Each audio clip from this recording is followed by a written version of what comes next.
Welcome to Halo Halo Kitchen! Nag-crave ako ng lechon kawali today kaya pumunta kami dito. And this is just near our house.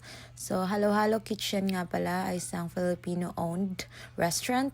So, look at that! Lechon kawali! 1/2 pounds is $8 and 1 pound is $16. And if yung buo na lechon kawali yung bibilhin mo, that's $24. And guys, di ka magsisisi. Ang sarap!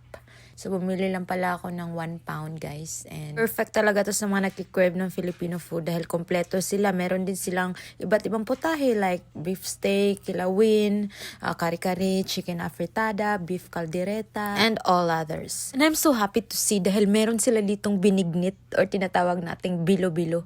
Tingnan nyo naman yan. Oh. Sino ba naman ang mapapatanggi sa sarap ng ginataan? Ang sarap. Charing. Ka girl. So, bumili pala ako ng fresh lumpia and I'm so happy kasi makakain ko na ang ilang buwan ko nang kinikrave pakbit. Last time kasi ako pumunta dito, August. And how many months na, guys? Grabe. Kasama ko si Tita Sweet. Alam nyo kung saan ako natuwa dahil may pag-gravy silang nalalaman. And ang gravy lang naman ay Mang Tomas. O, diba? Effort yarn. Kaya panoorin nyo na lang ako magmukbang, guys.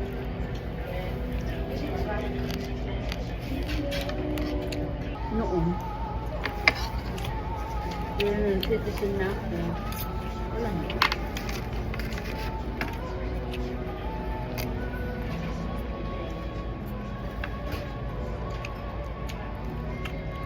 Grabe ang crispy, hindi talaga sayang yung bayad nyo. Ito na yung fresh lumpia na pinakita ko kanina. Medyo siya, may pagka-pancake dahil sa dough or ano bang tawag dyan. Sorry ha, hindi kasi ako cook. And yes, masarap din naman siya kasi ang daming money. And marami din pala yung kumakain dito araw-araw dahil parang naging na rin siya tambayan ng mga Pinoy. And ang saya ko kasi first time ko nakakita ng TV na TFC ang channel. And tingnan nyo naman, ASAP live to guys.